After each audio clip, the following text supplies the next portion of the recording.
proyectar esto que es cierto. No es solamente lo que pasa en la legislatura, que igual va a pasar mucho, sino lo que va a pasar después.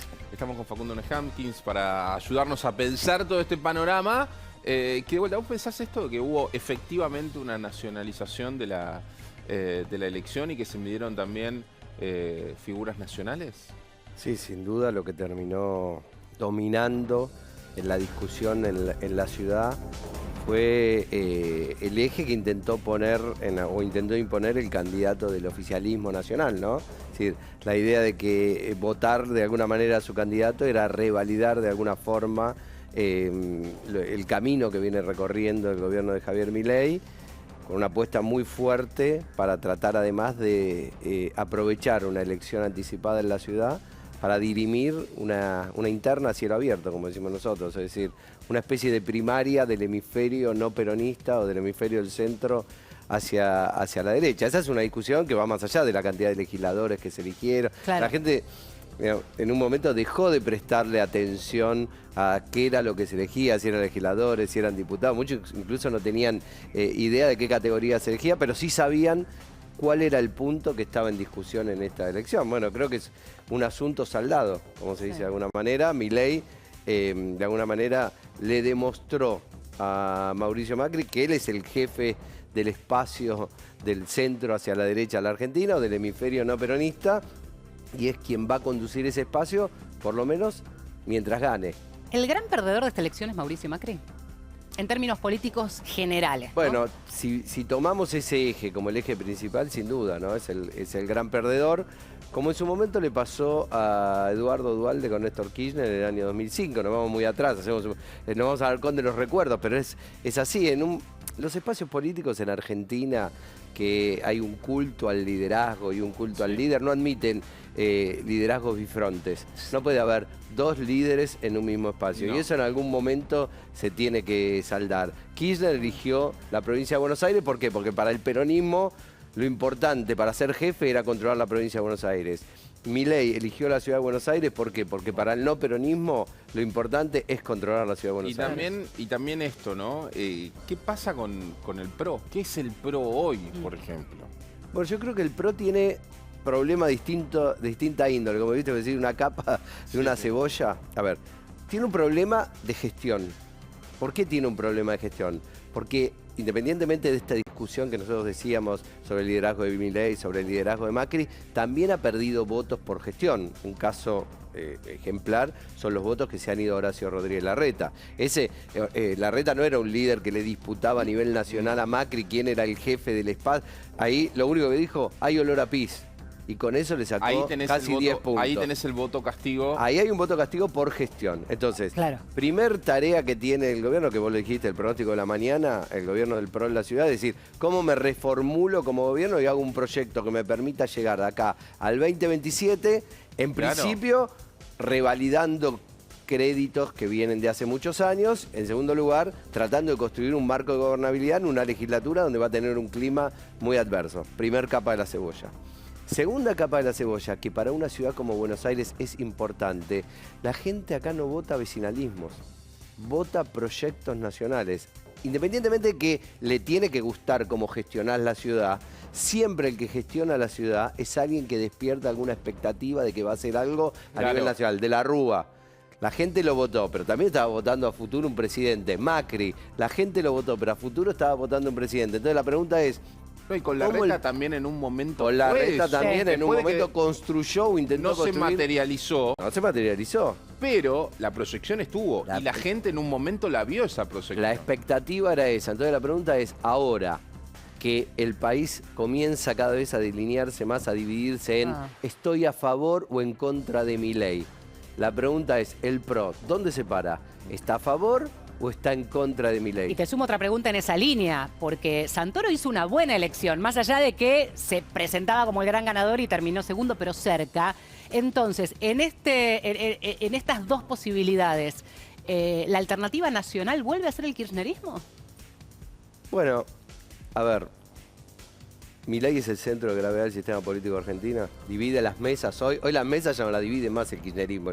Los asados del domingo lo divide Milei. Exacto. Se convirtió en el centro de gravedad de ese sistema político. Entonces, Ni tampoco Cristina. no, a ver, no es que no exista más. No, porque no, todo, no. todo sigue existiendo. Pero nada la gente habla desaparece. de Milei. Pero el centro es Milei. Entonces, Y no- va a haber un eje alrededor de Javier Milei y un eje en contra. Entonces, la pregunta es, ¿quiénes están aptos, quiénes son los mejores, quiénes tienen más plasticidad, más practicidad para constituir ese frente anti-Milei, como en su momento fue Juntos por el Cambio?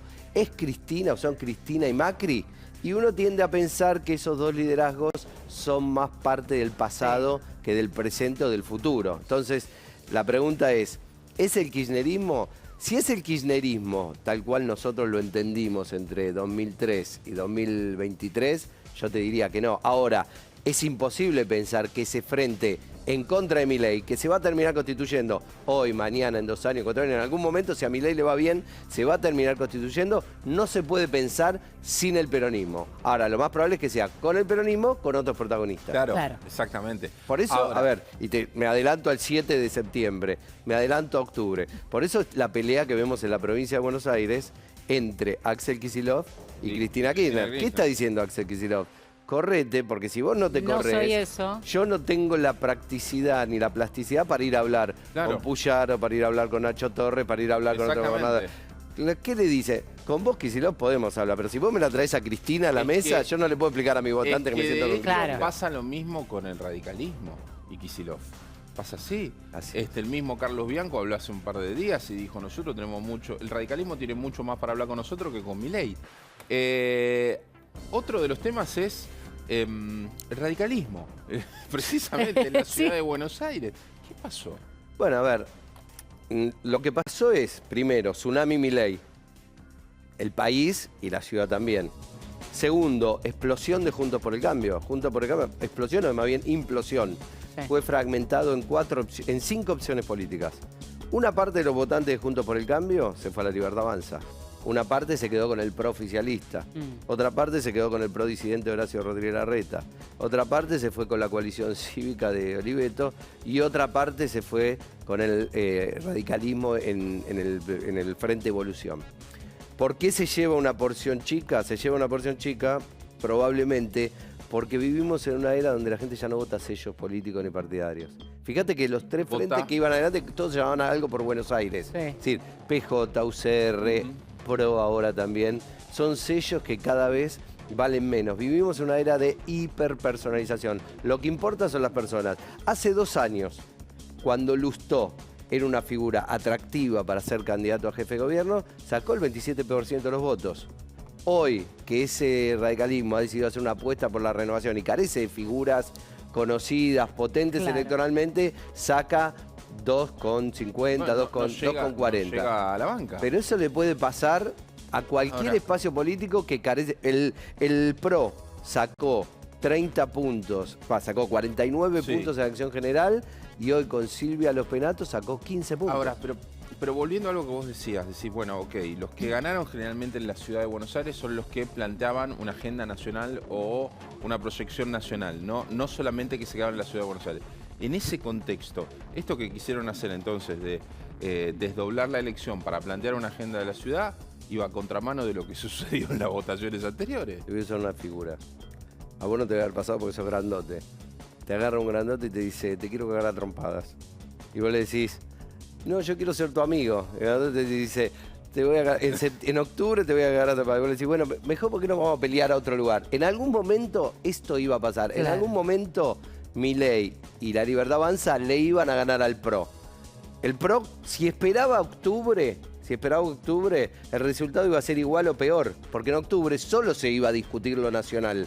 Y ahí el PRO no tenía ningún argumento para Claro. explicarle a la sociedad por qué no votar a Milei, que era el presidente, que el PRO llamó a votar en el balotaje, que apoyó todas sus leyes, que todos sus referentes bancan en términos discursivos en el Congreso, en la Cámara de Diputados, en la Cámara de Senadores. Entonces, la estrategia Desde el punto de vista de la consultoría política, la comunicación, ¿no? Por ahí desde el punto de vista del gran público es difícil de entenderlo. Pero la estrategia de separar la elección era la única chance que tenía Claro. de tratar de que esa pelea con el problema era grandote fuera un pensar- poco más Ahora- pareja. Claro, el problema era pensar que eran los dos grandotes.